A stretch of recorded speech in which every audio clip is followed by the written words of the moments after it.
What is happening, everybody? James Hancock here. I'm back to review The Life of Chuck, Mike Flanagan's latest and greatest Stephen King adaptation, which comes from a collection of novellas, If It Bleeds, from 2020. But Mike Flanagan previously directed Gerald's Game as well as Dr. Sleep. But Neon's not putting this movie out in limited release until June 6th before going nationwide on June 13th, so I will be keeping this video spoiler-free. But for people who have read the original novella, I'll include a little section at the end of the video where I do a little compare and contrast between the source material and the adaptation. And if you're wondering how I got to see The Life of Chuck, Letterboxd and Neon hosted a little screening earlier this week, but I've been battling a sore throat ever since, so I haven't felt up to the task of singing this movie's praises. So let's get the heavy lifting out of the way first. I like The Life of Chuck. I enjoyed The Life of Chuck. I was moved by The Life of Chuck, so much so that when I got home, I started rereading the novella because if you're unaware, if you haven't seen the trailer, dancing is a huge part of the story. And when it comes to dance sequences, I think movies have a natural advantage over fiction. Like, there's certain things that movies do really, really well, like a car chase. Would you rather read a car chase or would you rather watch a car chase? For me, I'd much rather watch a car chase, no matter how talented a writer might be.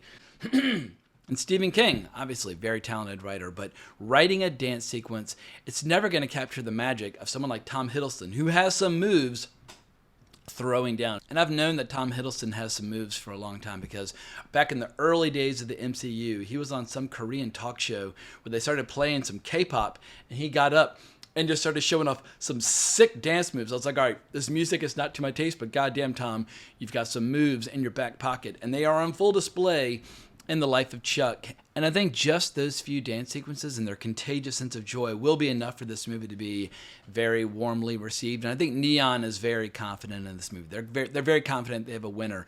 Like, if a distributor or production company is providing early access screenings as well as a staggered release where you start in limited release and then expand beyond there, that's a huge show of strength. And it's actually Neon's second Stephen King movie this year. They already released The Monkey back in February. And I should add that this movie won the People's Choice Award at last fall's Toronto International Film Festival. But for fans of Mike Flanagan and Stephen King, it's kind of an unusual pitch. So let me go ahead and just give you the official premise from IMDb, and we can go from there. A life-affirming, genre-bending story based on Stephen King's novella about 3 chapters in the life of an ordinary man named Charles Krantz. And the only thing I would add to that description is that this movie has a dash of magical realism, and that can mean different things to different people, but here's the official definition according to the AI over on Google. Magical realism is a genre of fiction that blends fantasy and magical elements with a realistic setting, often treating the extraordinary as a normal part of everyday life. And going back to the earliest days of movies have been successfully blending a little magical realism with reality. I mean, It's a Wonderful Life has ingredients of magical realism. Or movies like Field of Dreams. Like, I would not describe Life of Chuck as a fantasy film or a science fiction film or a horror movie, but if you like those genres, there's just enough there to remind you, oh yeah, this is a Stephen King adaptation. But what I think is horribly unfair to The Life of Chuck is that a lot of people are already making comparisons to Stand By Me and The Shawshank Redemption, both of which are adapted from novellas from different seasons.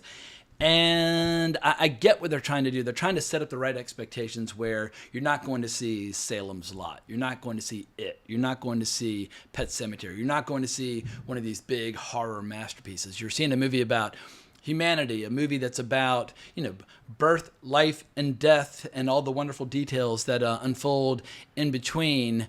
And so they're trying to set up the right expectations, but with Stand By Me, that's one of those movies where it's got 40 years of people sharing it with friends and siblings and kids and grandkids, where it's just like the love and affection people feel toward that movie is so intense. You just can't compare a new release with a movie like that, even if there are some ingredients in this movie, like Nick Offerman is reading text straight from the novella throughout the movie, which makes it feel a little bit like Richard Dreyfuss in Stand By Me, but Richard Dreyfuss is used in very small doses in Stand By Me. The movie more or less unfolds like a drama as opposed to somebody reading it to you. In any case, because I grew up on Stand By Me, I just feel like let Stand By Me remain an acknowledged classic and then let The Life of Chuck carve its own path. And as far as The Shawshank Redemption is concerned, it remains the highest rated movie in the history of IMDb. People fucking love Shawshank Redemption. It is one of the most popular movies ever made, even though it kind of bombed when it first came out, and then it developed its reputation slowly over time.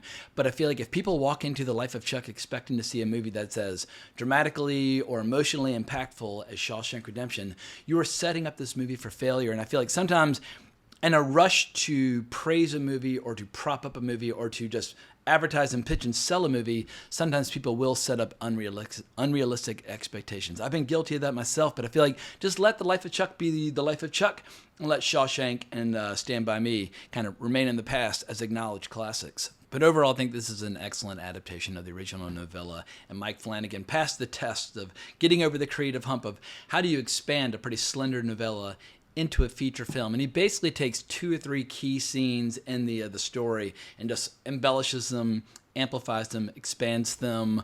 Conversations about, like the nature of the universe or math or philosophy or even Walt Whitman, I contain multitudes. You'll be saying that. You'll be hearing that line a lot and saying it back to yourself after seeing the movie. But he found a few key scenes where it's like, all right, if I just let these scenes breathe a little bit more, I can fundamentally stay true to the structure of the novella. And I think of all of his Stephen King adaptations so far, I like this one the most. I mean, I think Mike Flanagan is at his best when he's just trying to scare the shit out of people. He's really, really good at it. And there's one moment in this movie where he reminds you, by the way, I am Mike Flanagan, and I know how to get under your skin and give you a proper jolt. And because the movie is so uplifting and heartwarming, and it's sad at times. I don't know how much people actually know about The Life of Chuck. I mean, the title of it should be The Life and Death of Chuck, but it's about his entire life, childhood through the end.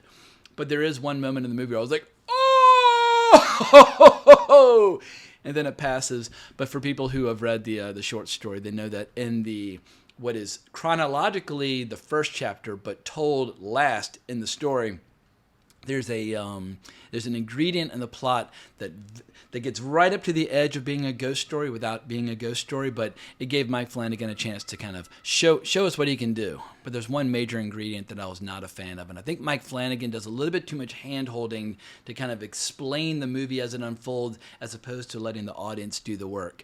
The novella makes the reader do a lot of the work initially, so much so that I was initially really frustrated. I was complaining to some of my friends online. I was like, "This is the worst Stephen King novella I've ever read. I'm not enjoying it." Blah blah blah, because I was just confused because the story's told in reverse order, and also it's got a very unusual jumping off point that by the time you reach the end, the juice is worth the squeeze. And there's something very satisfying where if a reader or an audience member is initially frustrated or confused or doesn't feel like they're on firm footing, but by the end, if they're willing to do the work, it all makes sense and it all becomes clear. Like, I see the structure. I see the master plan. There's a method to your madness. And that can be incredibly rewarding.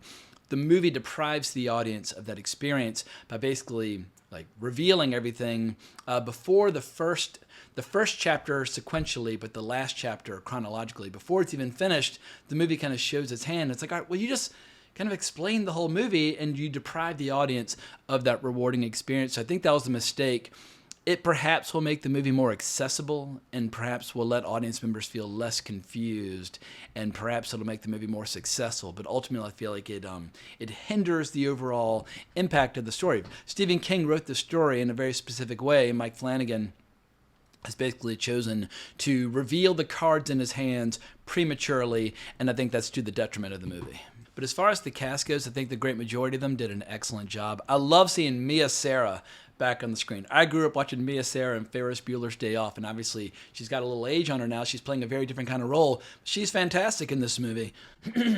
Chiwetel Ejiofor, he's damn good. I've liked him since I first saw him in Serenity almost 20 years ago, and I loved him as a villain in Serenity. He plays a very different kind of role here, but he's excellent. Karen Gillan, I mean, goddamn, she doesn't get to use that Scottish accent. The Scottish accent is my favorite accent in the world. Sadly, she does not get to employ it here, but I always love seeing the lovely Karen Gillan doing her thing. Tom Hiddleston, thank God he's putting Loki behind him. I got so sick of seeing Tom Hiddleston as Loki. I'm sure we'll see him one more time as Loki in these upcoming Marvel movies, but like this movie or like the character that he's playing, Charles Chuck Krantz, he contains multitudes, and Tom Hiddleston has more to offer than just playing the god of mischief, as he proves many times over in this movie.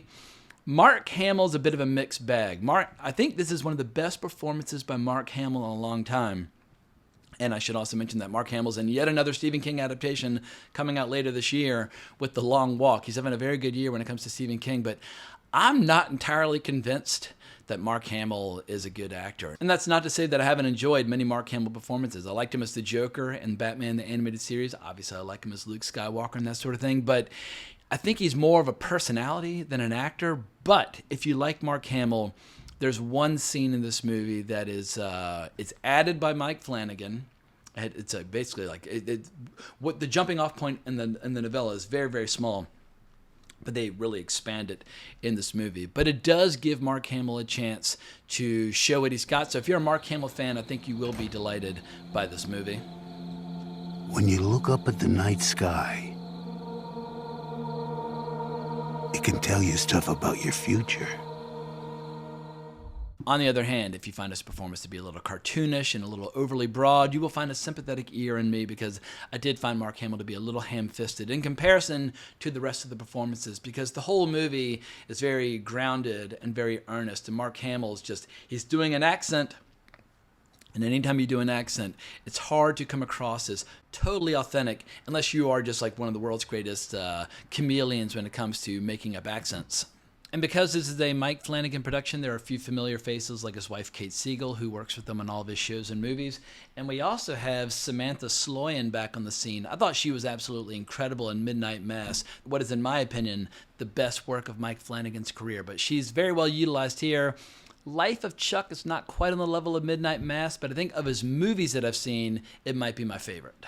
And my last spoiler-free comment I want to make is that even though I didn't enjoy it on the level of a movie like Stand By Me or The Shawshank Redemption, two movies that I've seen a million times over, and if you want to hear about my favorite Stephen King adaptations, I'll include a link below to my top 10 favorite Stephen King adaptation video, which I did earlier this year.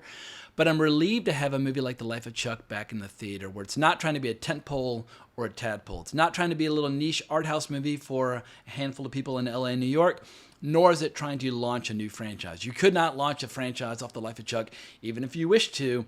It is a standalone drama with a ton of heart.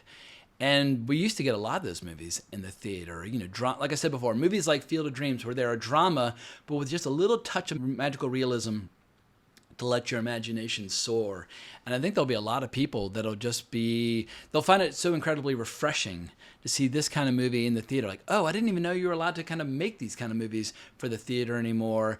And yes, you can. Like when you're adapting Stephen King, who is the greatest idea factory of the last half century, he's got enough brand name recognition where I feel like people will give it a chance, allowing this kind of movie to potentially find an audience. I mean, just to give you an idea of how successful Stephen King has been, over the last 50 years or more, he's written 65 books, and that's not including all the screenplays he's written. And he is just, like I said, a true idea factory. His books have sold 400 million copies, and I've read 27 of them. I would never say Stephen King is my favorite author, but I think there's a very good chance that I've read more books by Stephen King than by any other author. And maybe that's a little bit arrogant on my part to say, oh, even though I've read 27 of his books, he's not my favorite writer. Well, it's like, well, then what do you have to do to become somebody's favorite writer? In any case, I've read a ton of his books, and I'm still reading his stuff. Like I picked up the Bachman books earlier this year because I wanted to read The Long Walk before the movie comes out, and I'll definitely be reading The Running Man before that movie comes out. I mean, think about it. After nearly 50 years of film and television, squeezing them dry for every idea he's ever written for adaptations, in 2025, we got The Monkey, we got The Life of Chuck, we got The Long Walk, and we got The Running Man. It's like for any other author, this would be the greatest year of their career, where it's like, oh my God, like 4 major adaptations of their work. But for Stephen King, it's just business as usual. It's just incredible how much of an institution he has been for the last half century. But because there's so many horror fanatics out there that love and adore Stephen King's early work, basically his books from like the early 70s or mid-70s through the early 90s, when he placed so much heavier emphasis on the genre, I do think people are willing to give him a shot or a chance when he ventures into other genres. Like Stand By Me was one of the first dramas that I totally embraced as a kid, even though if you'd asked me at age 10, do you want to go to the theater to see a drama? I'd be like, no, I want to stay home and play with my G.I. Joes. Like, I didn't even know at that time that I would enjoy a drama. It just had to be the right kind of drama, or Shawshank Redemption, or whatever the case might be. And I think there'll be a lot of people when they see The Life of Chuck like, oh, I kind of forgotten that like these kinds of movies are even possible. because Hollywood has just been totally, completely ignoring this kind of drama for decades. But high five to Neon for getting behind it. Once again, Neon is making 2 Stephen King movies in 2025. Although, actually, I don't think they made The Life of Chuck. I think they acquired The Life of Chuck. After it won the Audience Award at Toronto last fall, Neon swooped in and acquired the movie, but still, they're still getting behind Stephen King. But, like, think about it. When Stephen King, like, right out of the gate in the mid-'70s, who adapted his stuff? Like, his very first book, Carrie, was adapted by Brian De Palma. Then Salem's Lot was adapted by Tobe Hooper. And then The Shining was adapted by Stanley Kubrick. It's like, can you imagine being a young author and it's like, oh yeah, your first 3 novels are all going to be adapted by Kubrick, Hooper, and De Palma. Be like, all right, yes please, like that sounds good to me. In any event, I found it to be a very good movie, not necessarily an outstanding movie, but if you find it to be outstanding, more power to you. Sing its praises, bang the drum, encourage people to go see it. I would love to see more movies like this getting made, just to give us more variety of the kinds of movies that we can see in the theater. And as I said before, movies can do certain things in a superior fashion that fiction cannot. A dance sequence is inherently cinematic, or it's very theatrical. You can see it on the stage, but I feel like dancing needs to be experienced as opposed to read. Although Stephen King does his best to write the dance sequences, and as I'll get to in my spoiler section, one of the dance scenes is, I guess, extended, but maybe I should just give my final spoiler warning now. So go see the movie, form your own opinion. I'll be rooting for the movie, even if I didn't necessarily get completely blown away by it. But last warning, 3, 2, 1. Let's talk about how this movie differs from the novella, where we have a rare situation where instead of having to cut away 900 pages to fit a book into a movie, we have a situation where a filmmaker is having to add a few scenes or stretch out a few scenes in order to reach the length of a feature film. And there are a few key distinctions. The dance scene for Chuck as a kid is much longer. It's basically the climax of the movie in a lot of ways. But I totally get it. This is a movie, not a short story.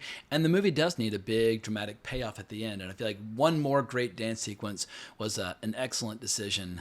One of the changes I did not like, which I mentioned in my spoiler-free section, the movie does a little bit more hand-holding. And the biggest example of the hand-holding at the end of Act 1, or basically the first act in the movie, but the final act sequentially or chronologically in the life of Chuck, as the stars are going out and basically the world is ending and sinkholes are forming and the universe is collapsing, you're like, what the hell is going on? The movie makes the fatal error of cutting away to Chuck on his deathbed with his family around him, crying, sad as he's dying from that brain tumor. And the short story deprives you of that information. It doesn't give you any idea of who this guy Chuck is, why Chuck's suddenly appearing like in the windows of all the houses, why his commercials are everywhere, why his billboards are everywhere. The novella lets it be much more mysterious. And once again, when I was reading the novella, I was incredibly frustrated, like, what the fuck is going on? But then it was more satisfying once I understood. I think ultimately it'll prove to be a mistake for the filmmaker to kind of reveal his hand and to show Chuck dying as the universe is dying. It just makes it a little bit too easy to digest that he contains the multitudes, all this knowledge, all these people, they're all going extinct as his brain finally turns off. But probably the biggest difference between the movie and the original source material is that there's a very long scene about 2/3 of the way through where Mark Hamill's character talks about the difference between art and truth and math and dance. Basically, Chuck is really into dance. He wants to pursue a career in dance and art. And Mark Hamill's trying to explain to him, well, you can pay your bills by becoming an accountant and relying upon math. And he's talking about how there's an art in the truth and the logic of mathematics. And it's a good scene, but because Mark Hamill's doing an accent, I struggled to completely, totally buy his performance on an emotional level. I was like, this is Mark Hamill doing his shtick. And perhaps they could have just hired a different actor. But the writing is good. I mean, at this point, Mike Flanagan knows how to write in a voice that is reminiscent of Stephen King, but obviously there's only one Stephen King. I don't think this movie is going to divide fans of the source material and fans of the movie, because there are only a few very, very subtle distinctions. And because the dance scene with Tom Hiddleston is so satisfying in the middle, and because the dance scene with the kids is so satisfying at the end, I think people will walk out of this movie in a very, very kind of feeling very heartwarming, kind of uplifting emotions overall. But don't get me wrong, this is not some sort of overly sappy melodrama. Mike Flanagan absolutely leans into the end of the universe section at the beginning of the movie, and he leans heavily into all the mystery surrounding the cupola. I'm not quite sure how you pronounce it correctly, but the little room at the top of the grandfather's house that allows you to see visions of the future of who's going to die, and not necessarily when, but how. Those two ingredients are disturbing enough that it gives the movie just a little something extra, where you don't feel like you're just watching kind of like an overly bland, just like uplifting, life-affirming movie. And I think people will be disturbed by that first third, because like with Inch by Bloody Inch, Mike Flanagan goes into all the details of like the internet collapsing and California like basically flaking off into the ocean like old rotted wallpaper, and then like the famine around the world and all the horrible weather, and basically how like the breadbasket of America is gone. And it's truly alarming as you see how people, they don't necessarily like riot or run in terror. They just kind of sit down and give up as they're overwhelmed by just like one horrible news story after another. Yeah, I really wish Mike Flanagan hadn't done that cutaway to Tom Hiddleston in his deathbed and just left people totally confused. Because if he had done that and gotten to the point where all the stars start going out and Chiwetel Ejiofor turns to Karen Gillan and says, "I love," and then he gets cut off, I think people would have just been blown away by the eventual realization. But I don't want to hammer home that point too intensely, because maybe I'm just making too much of it. And I also really enjoyed how Mike Flanagan tackled all the scenes involving the cupola or the cupola at the very end, or in the latter part of the movie. There's a really powerful scene where Mark Hamill's character is passed out drunk. Chuck steals the keys and he's going up there, and as he's about to peek in, Hamill interrupts, like screams no, but like the way like the thunderous music and the way that the scene unfolds, that's where Mike Flanagan really reminds us what his skills are as a practitioner within the horror genre. And so yeah, add this movie to the list of really great Stephen King adaptations. It's just not strong enough to interrupt the order of my existing top 10, but it's definitely going to be in the conversation. And as I said before earlier in my video, it just blows my mind that in 2025 that we would have 4 major Stephen King adaptations of stories that we have never seen adapted before. The fact that we had The Monkey, The Life of Chuck, The Long Walk. Actually, The Running Man has been adapted, kinda. I mean, Arnold Schwarzenegger did a movie of The Running Man, but... You cold-blooded bastard. I'll tell you what I think of it.